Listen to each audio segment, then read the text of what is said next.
Huwag mo na may didistract dito sa PI. Wala kayong pakialam sa PI. At ang sino man magsabi na walang paki ang Senado sa usaping ito, isa lang ang masasabi ko. Walang gamot sa kakapalan ng mukha mo.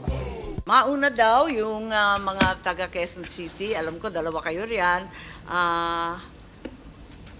Unang-una, basahin ko muna yung statement ninyo o si Secretary bang babasa ng statement natin? Tama po ba itong statement na nanggaling? Hindi ko na babanggitin yung pangalan ha. Okay.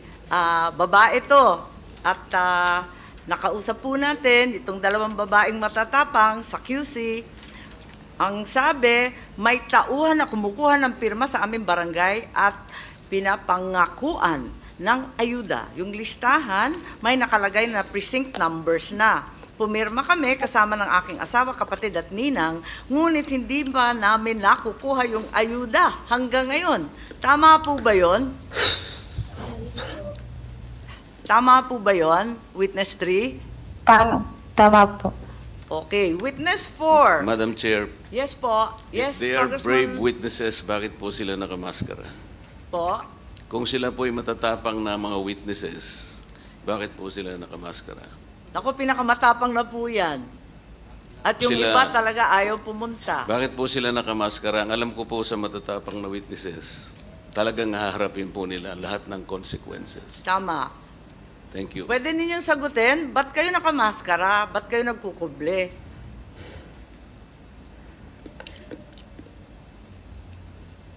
Anong kinatatakutan Ma'am. ninyo? Babalikan kayo?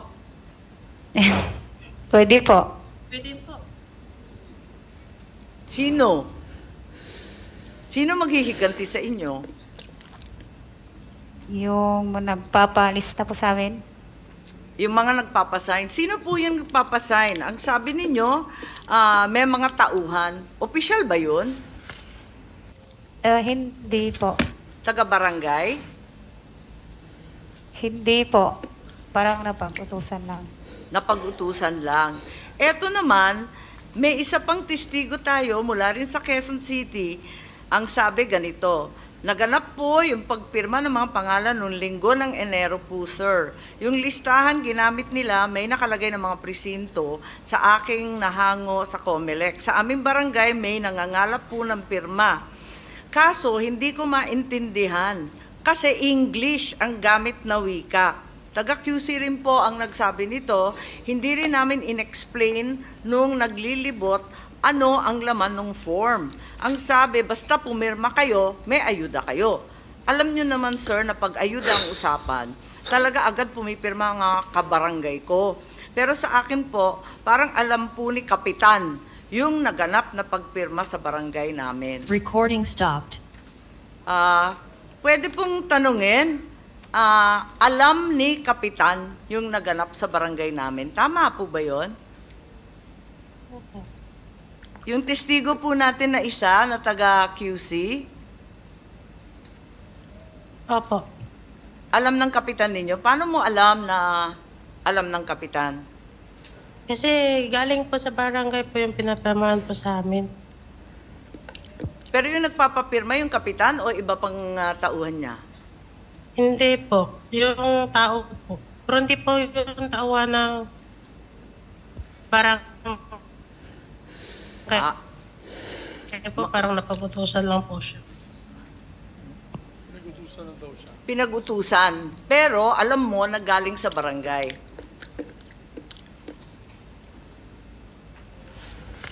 Kaya ka ba natatakot?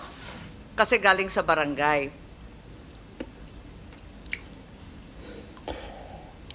Tama po ba yun? Pakisagot na lang kay Congressman Marcoleta. Kasi sabi niya, ba't daw kayo Opo. nagtatakip? Madam Chair. Natatakot po kami, baka po balikan po kami nung nagpa-farma po sa amin. Opo, okay. At si Senator Bato may katanungan din. Thank you, Madam Chair. Hindi po. Mga witness, si Senator Bato ito. Opo. Ah, Sige po. ako, magbigay ako sa inyo ng assurance na kausapin ko yung PNP. Just in case takot kayo na may mangyari sa inyong masama. Wala pong mangyari sa inyo. Ipapasecure ko kayo ng Philippine National Police. Baka pwedeng okay lang sa inyo kung pakita yung mukha nyo. Pero kung ayaw nyo, walang problema. Pero ako, kung takot kayo sa seguridad ninyo, na baka balikan kayo sa mga politiko na nasa likuran nitong People's Initiative, I can guarantee you, I can talk to the PNP na bigyan kayo ng security.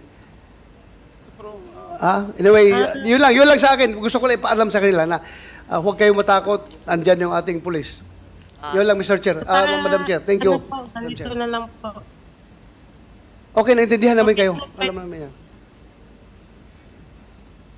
Di ba apat kayo, may karagdagan pa ba yung ating dalawa pang hindi umiimik pa? Tungkol dito sa mga signatures at yung kaba ninyo na matatanggal kayo sa listahan ng ayuda kapag hindi kayo sumang-ayon. Meron ba kayong maidadagdag? Ba't kayo takot na hanggang ngayon di kayo nagpapakita ng mukha eh? Madam Chair, may I? SP Subiri, please. Maraming salamat, Madam Chair. Magandang umaga sa inyo lahat. Our rules allow na protection sa ating mga witnesses na hindi naman kailangan nila ilantad kaagad ang kanilang identity because we have whistleblowers. No? Marami po tayong hearings na nasagawa from the Blue Ribbon Committee to the hearing of Senator Bato when they're talking about mga kulto.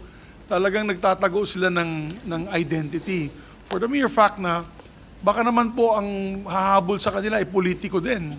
Dahil in-establish natin dito ay mga politiko ang nagtutulak nito. Kaya politicians initiative, ika nga sabi ng ibang mga kasama natin. So, sa aking pananaw, wala pong violation kung sila po ay nagtatago lang ng mukha nila dahil naka-livestream po to sa buong bansa, ayaw din nilang ma-expose ang kanilang sarili. I think we have to give them that right. And we've been practicing that here in the Senate.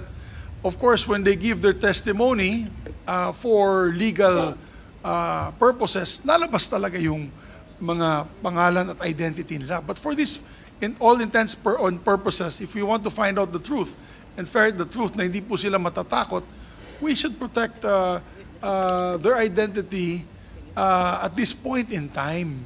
Our rules allow it.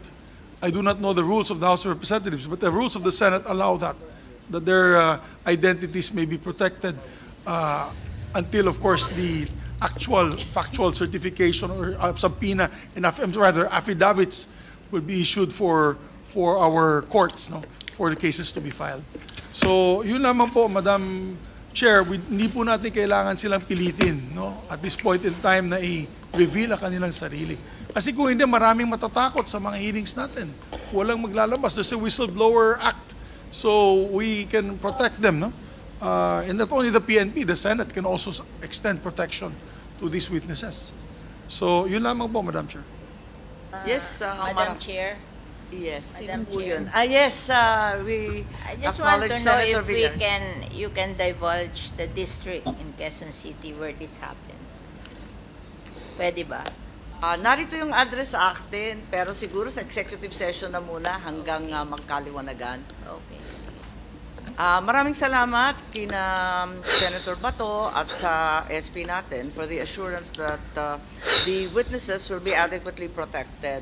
And we acknowledge also the arrival of Minority Leader Coco Pimentel. Meron pa ring nagsasabi na hindi ninyo naintindihan ng nakasulat kasi English. Ang sabi ba, may kinalaman sa ayuda to? Pag pinirmahan, ayuda. Pero hindi ninyo Opo. nabasa o naintindihan yung English. Tama ba yun? Tama po, kasi English po yung nakasulat. English yung nakasulat. So wala kayong naintindihan doon sa constitutional amendment na sinasabi? Wala po, basta pumirma lang po kami nung pagkasal, pumirma po kayo pag may ayuda po. Wala ba silang pinaliwanag na may kinalaman to sa ating saligang batas? Wala namang ganon.